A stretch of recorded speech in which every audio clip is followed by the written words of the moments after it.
everybody, this is Mateo, and we need to go fight a dragon. But not this dragon on Let's Play Final Fantasy IV. Although this is a new enemy, so we could still fight this dragon. It is not nearly as dangerous as the gold dragon. It doesn't have entangle or anything like that. It has some type of magical spell that we might see here unless I kill it too quickly. Yeah, around now is we're out of MP for Rydia. That's cool. We're just going to have her attack, and maybe she'll kill the enemy again. Okay, she missed, never mind. But yeah, around now is when I'm not entirely sure of what enemies will do, except for certain enemies and bosses, because I either just kill them too quickly, or just don't remember them because I fought them once.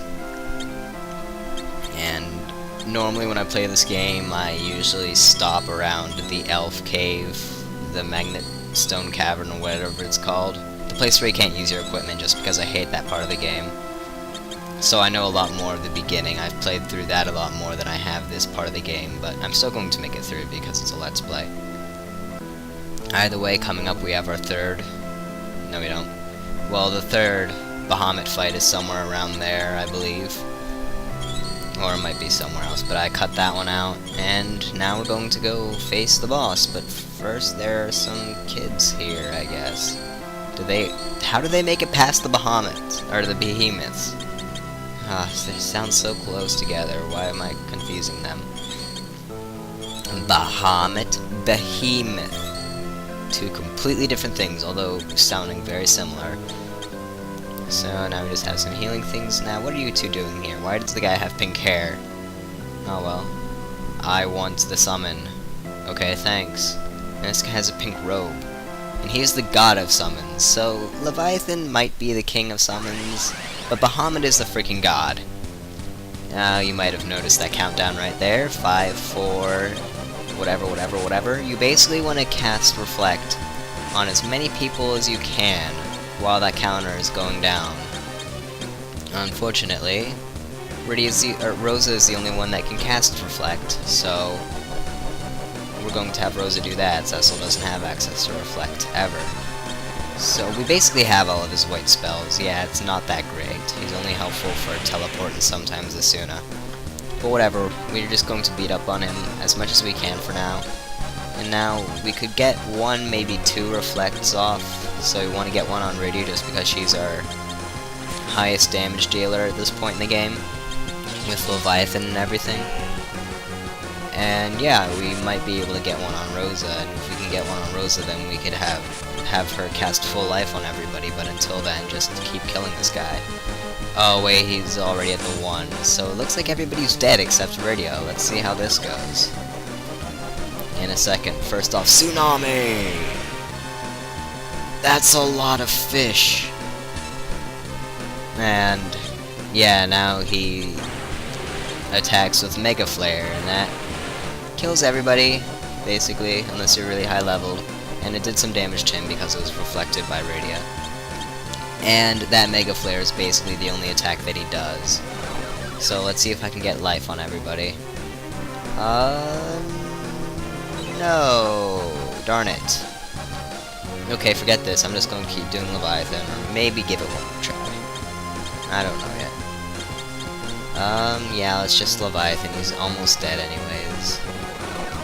So, that's the only attack he does, and if you cast Reflect on at least one person, you shouldn't really lose this fight. So, there you go.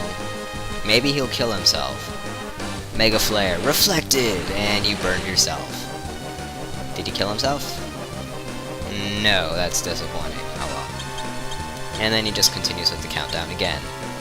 There are other, much more difficult forms of Bahamut, but we'll get there later. Like Neo Bahamut and Bahamut Zero. No, that's Final Fantasy VII. Speaking of which, I'm getting pretty far in that. When you start to get the huge materia in that, it's like halfway through the second disc, I believe. So, hooray for that. But whatever. With that, we learn the final spell, the summon spell, the god of summons, Bahamut. And everybody's dead. We need to fix this. So, I'm going to cast, well, not cast, but give her a, whatchamacallit, and then just teleport out of here. Phoenix Down, that's what it's called. How did I forget that? Oh well. Okay, now just hope that we don't get into a random battle. Come on, make it. No! Run away! Okay, let's keep going. Come on. We have a free in at the ship, just make it to that part. Aha! Okay, we made it. So definitely rest up after that, or unless you want to carry around 3 dead people. You know, it's funny, because all the men, Kane, Edge, and Cecil, wanted to go on their own, and then look who's dead at the end of the Bahamut fight. Those 3. Although I did use a Phoenix down on Rosa, but whatever. It still shows. So, now that we've done that, we are going to go back to Earth one more time to do even more stuff. More side quests. More side quests! Huh. Looks like we were landing in Africa or something, I don't know. I mean, I saw Madagascar and then it kind of looked like Africa, but whatever. Anyways, let's go on to Mysidia and see what this whole you can change party members at the Hall of Prayers is. So, yeah, go past the crystal altar that is now empty, and everybody's here. Hooray. So, what do you have to say? Okay, a legend. Well, all legends are true, so let's form a party. And, yeah, basically switching out the basic job classes and switching out the black mage for the black mage, white mage for white mage. So we have Palom, Porum. Yang will take Kane's place, or maybe Edge's. Yeah, Edge. And we'll bring in Sid for Kane. And we can't change Cecil out of the party. So basically, haha, screw you, Edward, I still hate you. And as you can see, they have nothing. And, yeah, he has stuff. He can equip the diamond stuff, but that's it. Everybody else has no armor whatsoever. Which is pretty bad, so let's do the side quest then. Or what am I doing? No, wrong twin.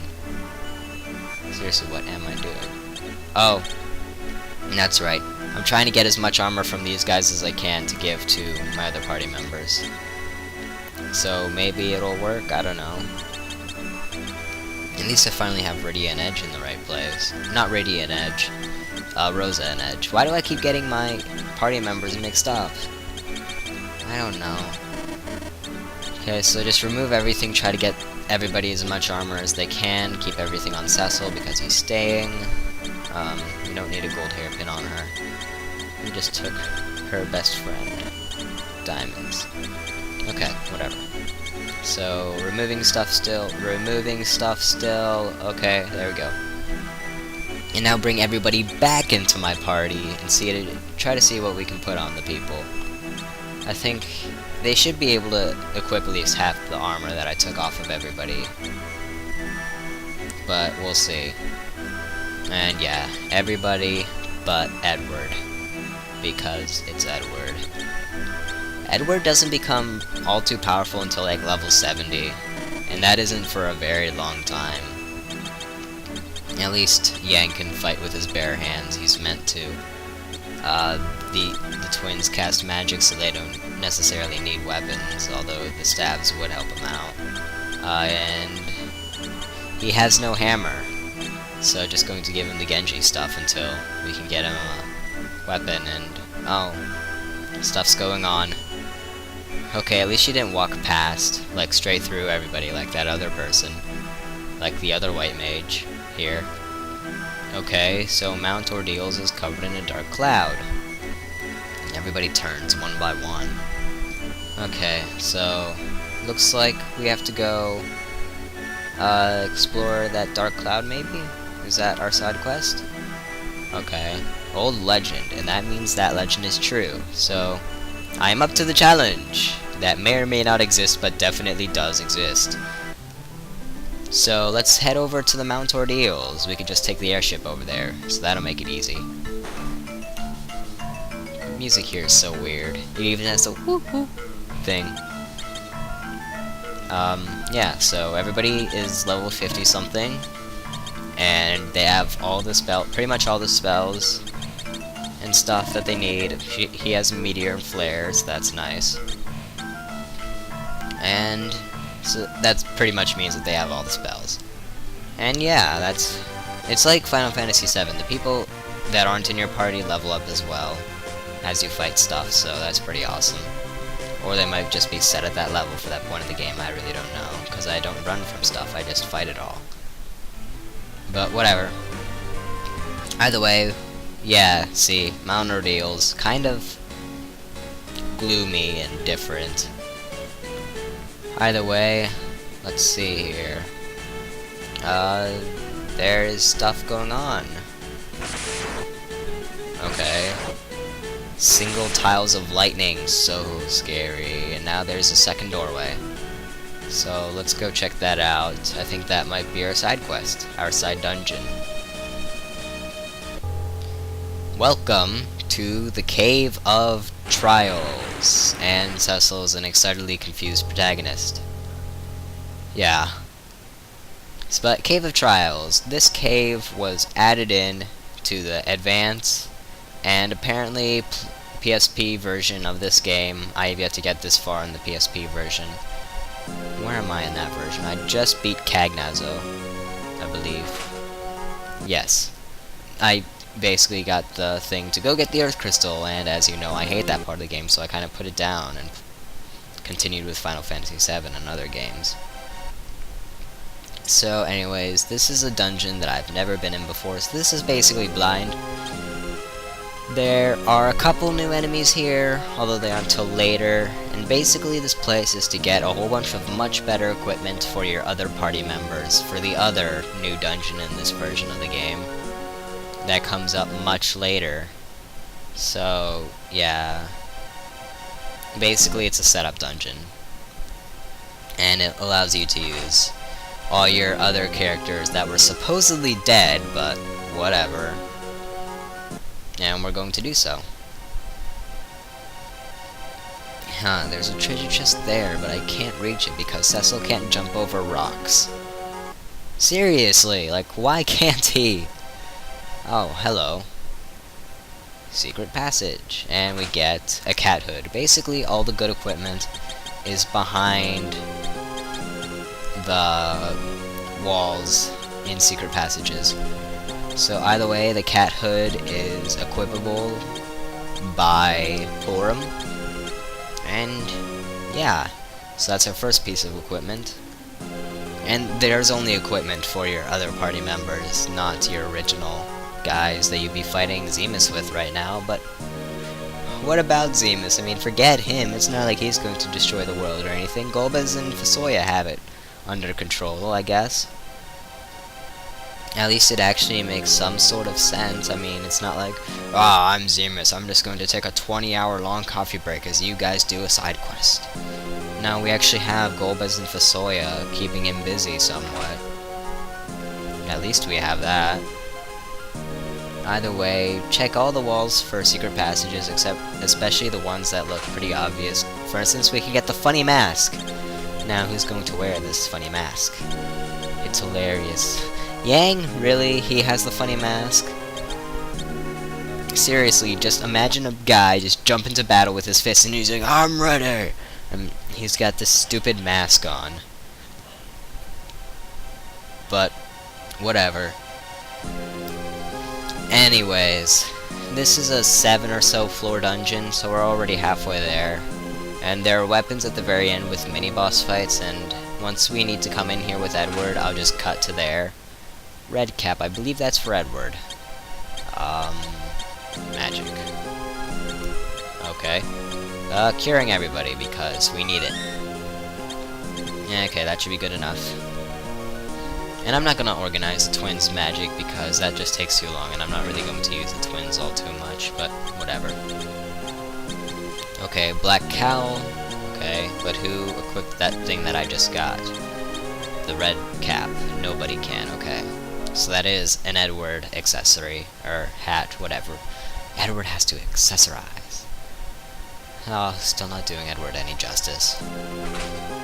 Okay, and a siren. That'll be very helpful. Keep those. We need a couple of those to meet up with certain flamboyant enemies. I don't know. Just weird enemies. We'll get to them much later. But we also needed another siren to meet an enemy here that we aren't going to meet until after the final dungeon, because they're annoyingly difficult, and just annoying, not difficult really.